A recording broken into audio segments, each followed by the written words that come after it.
Usisahau kusubscribe, like na kucomment. Shauri la maombi ya jinai ambao asili yake ni maombi ya tunaita nipeleke mahakamani au niachie huru kwa lugha nyepesi ya Kiswahili, lakini kwa lugha ya Kiingereza tunasema take me to court, na lugha ya Kilatini tunasema habeas corpus, kwamba tulikuwa tunaomba nafuu za kumtaka Patrobas Katambi ambaye alikuwa mlalamikiwa namba 1 kwenye shauri hili ambalo linawahusu wanafunzi wa vyuo vikuu ambao ni viongozi wa Chadema katika vyuo. Na katika shauri hili mlalamikaji wa kwanza ni Mwalwange, bwana Noah Mwalwange, ambaye yeye pamoja na wenzake watatu walikuwa wamemlalamikia Patrobas Katambi, wamelalamikia Inspector General Police, manake mkuu wa jeshi la polisi nchini, IGP, RPC ambaye ni mkuu wa ni kamanda wa polisi mkoa wa Mbeya, mkuu wa upelelezi mkoa wa Mbeya RCO, lakini mkuu wa polisi wilaya Mbeya mjini, na walalamikiwa wengine wa mwisho wawili ni mkuu wa kituo cha polisi cha Kati Mbeya pamoja na mwanasheria mkuu wa mashtaka nchini. Na katika maombi haya yalikuwa nakuja leo, yalipangwa leo kuja kusikilizwa mbele ya Mheshimiwa Jaji Kalunde, lakini hayakuweza kusikilizwa kwa siku ya leo kwa sababu wale walalamikiwa wa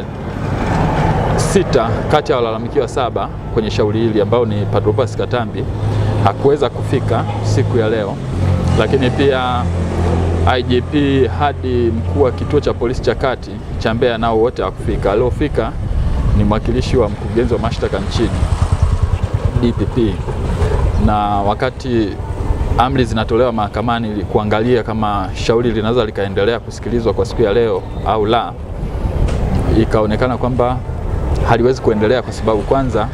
wakili wa serikali ambaye ni mwakilishi wa DPP, mkurugenzi wa mashtaka nchini, alikana kwamba yeye hawawakilishi washtakiwa walalamikiwa namba 2 mpaka namba 5 ambao ni idara za jeshi ya polisi, maafisa wa jeshi la polisi, kwamba alitaka, kwa maelezo yake wakili wa serikali anadai kwamba wao watakuja kujitetea wao wenyewe. Yeye anamwakilisha mkuu wa mashtaka nchini, mkurugenzi wa mashtaka nchini, lakini wakati huo Patrobas Katambi pamoja na kwamba alijulishwa kwamba kuna shauri linaendelea linalomhusu yeye, hakuweza kufika katika mahakama kuu ya Mbeya ambayo leo yalipangwa maombi ya kusikilizwa. Kwa mahakama imetoa maelekezo, imetoa amri ambazo kila mtu anapaswa kuzijua kwa sababu ni amri za mahakama, kwamba Patrobas Katambi, IGP, RPC,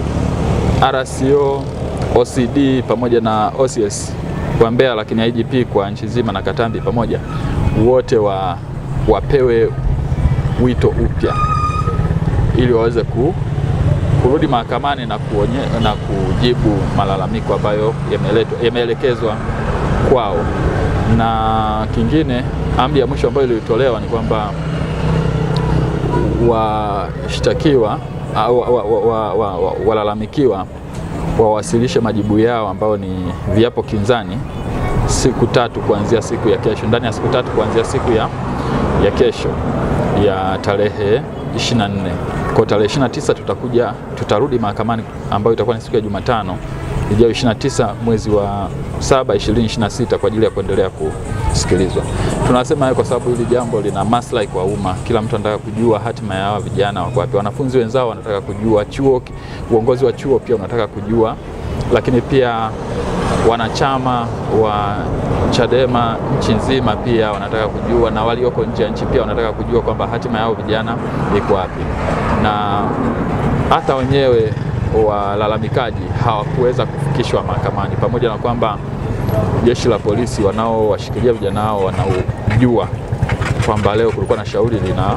linawaruhusu, na hakuna namna nyingine ambayo wangeweza kufika pasipo kufikishwa wao na jeshi la polisi. Kwa hiyo sisi tumepokea maelekezo ya mahakama kwa mikono miwili, na tunashukuru mahakama kwa hayo maelekezo iliyotoa, na tutakwenda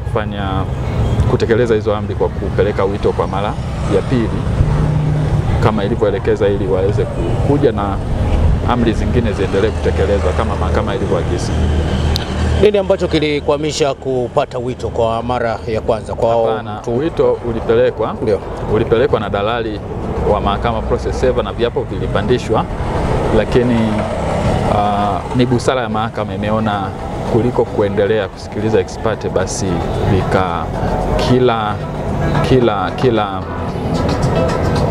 kila mlalamikiwa kwenye shauri hili, kwenye maombi haya, akapelekewe yeye personally. Na ni kawaida, tuliona kwamba serikali, taasisi zote za serikali huwa zinawakilishwa, ni takwa la kisheria, zinawakilishwa na mawakili wa serikali, lakini tulichoshangaa leo ni kwamba wakili wa serikali amekataa kwamba hawawakilishi. Kwa hilo ni jambo ambalo limejitokeza leo mahakamani, kwa hatukulitegemea, isipokuwa tulitegemea labda hapa tu basi Kamtambi ndio awe na wakili wake binafsi, lakini halikuwa kama ambavyo tulikuwa tumelitarajia. Kwa sisi tutatekeleza amri ya mahakama kufanya reservice, kupeleka wito upya. Patrobas Katambi anashtakiwa yeye kama yeye, sio kwa cheo chake cha anashtakiwa yeye kama mwanasiasa, kwa sababu kuna namna ambayo tutakwenda kuithibitishia mahakama, nisiseme leo, tutakwenda kuithibitishia mahakama uhusika wake kwenye hili jambo. Ili kwa wa kwanza kupata habari zetu, tafadhali usisahau kusubscribe, like na kucomment.